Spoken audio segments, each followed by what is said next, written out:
Let's speak now to former US diplomat Craig Singleton. Craig, great to have you on the programme this morning. And I will confess at this early juncture, I certainly don't have your geopolitical expertise, but I will also confess that my eyes rolled just a little bit when I heard first suggested that China could play a role as mediator. Was I wrong to do so? I suppose the Chinese do, to an extent, have the ear of President Putin.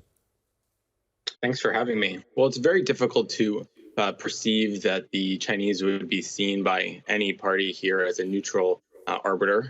We have to remember that there's credible reporting out there that the Chinese were alerted prior to the invasion by the U.S. government that this was going to happen and chose to discount that intelligence information. And in fact, up until the moment that Russian troops entered into Ukrainian territory, the Chinese were actively sowing discord about U.S. invasion predictions. I think in this case, though, it's more likely that we need to take a step back and reassess whether the Russians are actually interested in mediating this conflict.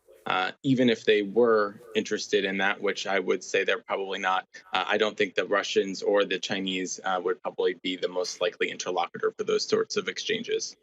Yeah, it does seem unlikely. At the same time, though, the Chinese have gone some distance to not explicitly back the Russian invasion of Ukraine. They have put some dividing lines between the two then. One wonders what the state of the personal relationship may then be like between the Russian president and the Chinese leader. I mean, is there potential perhaps for him to bring the Russians back from the brink of, well, we're not going to talk about it, but the most extreme action that they have at their disposal?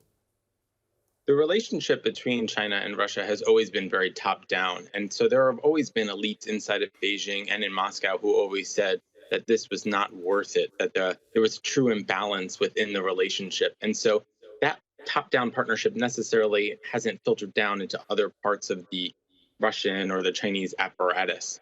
I think as we look at the current situation, the Chinese find themselves in a very difficult situation, largely of their own doing. They have sought to provide tacit support to Russia's invasion. At the same time, they've tried to avoid needlessly inflaming tensions with Washington or Brussels. And so I think what we're seeing right now actually is a reflection of China's great power ambitions and the tension that exists between its current capabilities and its limitations. Going forward, it seems unlikely that while Xi Jinping may have some interest in a de-escalation, namely because China's economic interests in Europe are at risk, it seems unlikely that he will directly intervene at this point, given that Russian President Vladimir Putin has sort of exceeded his Rubicon and his expectations as to how far he's willing to go in this conflict with the all-out assault on major Ukrainian cities. I suppose, Craig, the one thing we also shouldn't forget as well is at the back of your mind, whenever you talk about China's role as a power broker, as a potential mediator, is China's relationship with Taiwan. And the US delegation was there just yesterday. That's absolutely right. And that was an attempt by the Biden administration to send a strong message to the Taiwanese, but also to Beijing, that we will continue to support and make investments in the Indo-Pacific and that the US government will not be distracted by events in Europe at the expense of our strategic interests in the Indo-Pacific. At the same time, though, I think that what we're seeing in Ukraine is Xi Jinping's worst nightmare as it relates to a potential invasion scenario of Taiwan. Remember, there were expectations that the Russian army, being battle-hardened, having easy access to Ukraine, would make a quick mess of what we saw of the Ukrainian resistance, and that simply hasn't happened.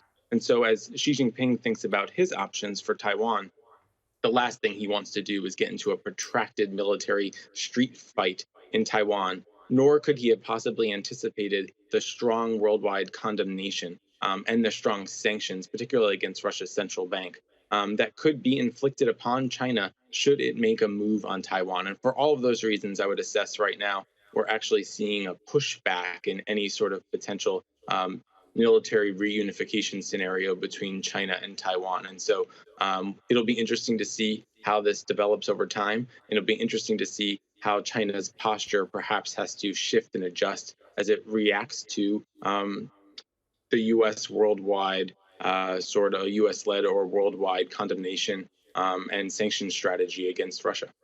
Yeah, the kaleidoscope has certainly been shaken. Craig Singleton from the Foundation for the Defence of Democracies. Great to have you on the programme this morning. Really appreciate it. Thank you.